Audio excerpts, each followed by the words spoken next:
अस्सलाम वालेकुम। तो आज किचन एंड गार्डन में बहुत ही अमेजिंग गमले बनेंगे बढ़िया सीमेंट और टाइल्स के। तो इसकी प्रिपरेशन मैं आपको बता दूं। पहले मैंने एक पोट डिसाइड किया जिसे कि मुझे शेप देना था, और यहाँ पे मैंने सैंड और सीमेंट दोनों का रेशो बराबर रखा है।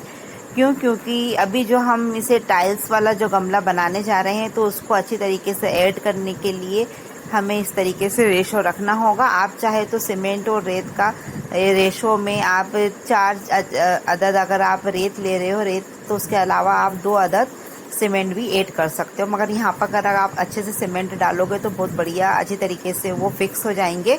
और यहाँ पर मैंने जो टाइल्स थी हमारे घर में, जो भी हम वेस्ट बचता है टाइल्स का, तो उसके टुकड़े हमने कर लिए।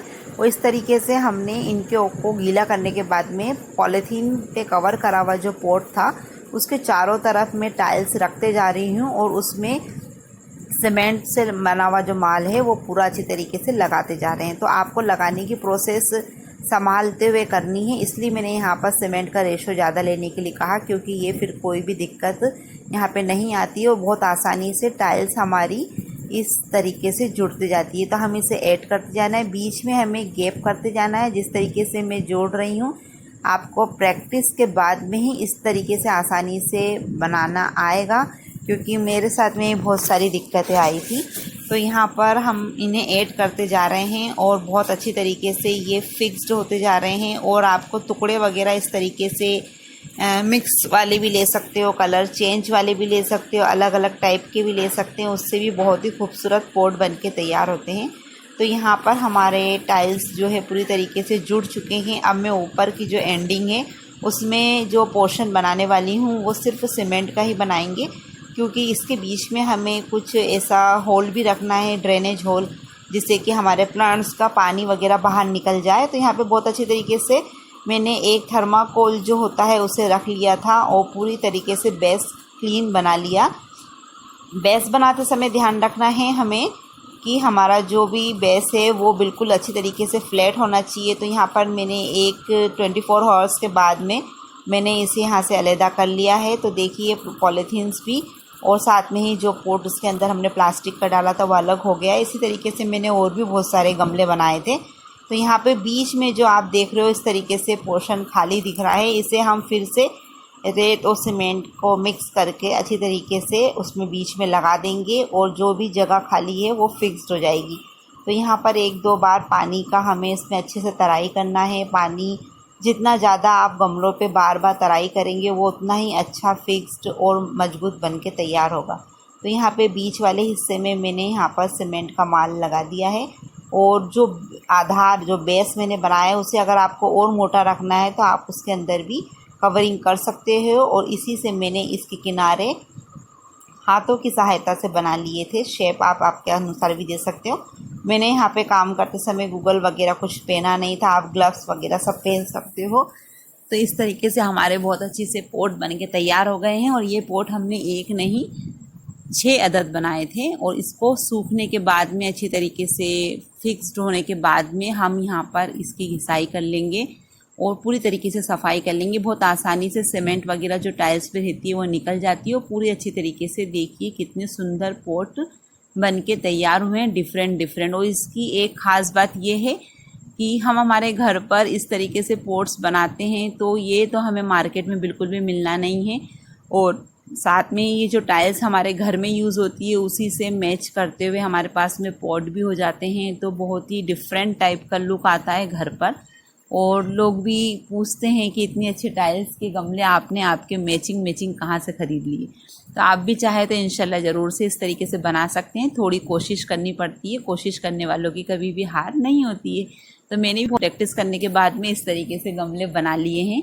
और गमले बनाने के बाद में अब हम इनमें ट्रांसप्लांट करेंगे प्लांट्स को। तो मेरे पास में ऑर्नामेंटल्स प्लांट्स जो थे मैं उन्हें लगा रही हूँ इन गमलों में। ये गमले अच्छी तरीके से सूख चुके हैं, और मैं यहाँ पर जो भी एक्स्ट्रा कलर वाइट सीमेंट वगैरह जो मैंने पोता था, तो टाइल्स के ऊपर से आप अच्छी तरीके से साफ़ कर लीजिए। और उसके बाद में हम यहाँ पर पोट लगा रहे हैं। तो पोट में हमें क्या करना है, जो ड्रेनेज होल है उसमें थर्माकोल मैंने लगा दिया है। आप दूसरी चीज़ भी लगा सकते हैं जिसमें से कि पानी अच्छी तरीके से ड्रेनेज हो जाए। उसके बाद मैंने लीफ डाली है ताकि जो मिट्टी डलने के बाद में प्लांट्स को हमें खाद देने की ज़रूरत नहीं पड़ेगी।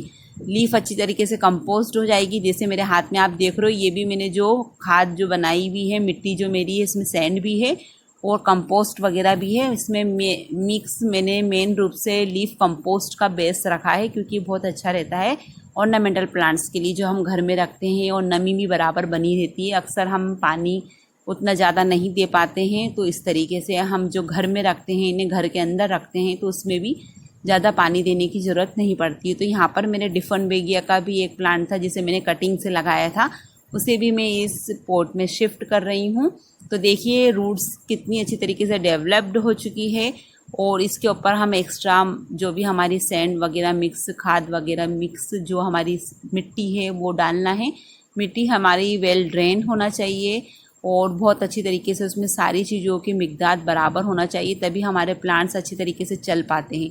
तो यहाँ पर भी मैंने एक ये कलर्ड लीफ वाला जो प्लांट है इसे भी लगाया इस तरीके से। और भी मेरे पास में ऑर्नामेंटल प्लांट थे, ये भी बहुत ही बढ़िया इंडोर प्लांट लगता है, इसकी लीफ भी बहुत ही खूबसूरत लगती है, तो इसे भी मैं शिफ्ट कर रही हूँ गमलों में। यहाँ मैंने पॉलीथीन में इन्हें लगाया था और बहुत सारी इनमें रूट भी डेवलप्ड हो चुकी है। इसकी कटिंग्स वगैरह भी आप लगा सकते हो, कटिंग्स से ही बहुत अच्छी तरीके से ये बन जाते हैं, क्योंकि इन जो प्लांट्स हैं इनमें अगर हम तोड़ते हैं तो इसमें हमें मिल्क सा, दूध सा दिखाई देता है, तो ये कटिंग से बहुत अच्छी तरीके से लग जाते हैं। और इनकी स्पीड भी ग्रोथ की इतनी ज़्यादा नहीं होती है ताकि एकदम बहुत ज़्यादा बढ़ जाए, तो हम इंडोर प्लांट्स इन्हें अच्छी तरीके से रख सकते हैं। ये भी एक लीफ जो मुझे बहुत ही सुंदर लगती है, इसकी लीफ वाइट, उसके ऊपर जो कॉर्नर्स बने रहते हैं, तो इसे भी मैंने अपने एक प्लांट में पॉट में लगा दिया है। और एक ये मेरे पास में स्नेक प्लांट था जो कि मैंने अभी इसको घर में ही रखा हुआ था, लेकिन मुझे इसको थोड़ा सा डिवाइड करना था, क्योंकि इसकी जो रूट्स वगैरह कितनी एकदम जुड़ गई है और सटीक हो गई है, इनको थोड़ी सी गैप देना ज़रूरी है ग्रोथ के लिए। तो मैं इसे भी एक अलग कर ले रही हूँ अलग तरीके से। और इस तरीके से मेरे पूरे 6 पॉट सुंदर से खूबसूरत से माशाल्लाह बन के तैयार हुए हैं। आपको कैसे लगे मुझे ज़रूर से बताइएगा। अगर आपको ये पॉट्स पसंद आए और इसकी मेथड पसंद आई तो इंशाल्लाह ज़रूर मुझे आप कमेंट्स करके बताइएगा। और मिलते हैं नेक्स्ट वीडियो में, जब तक के लिए अल्लाह हाफिज़।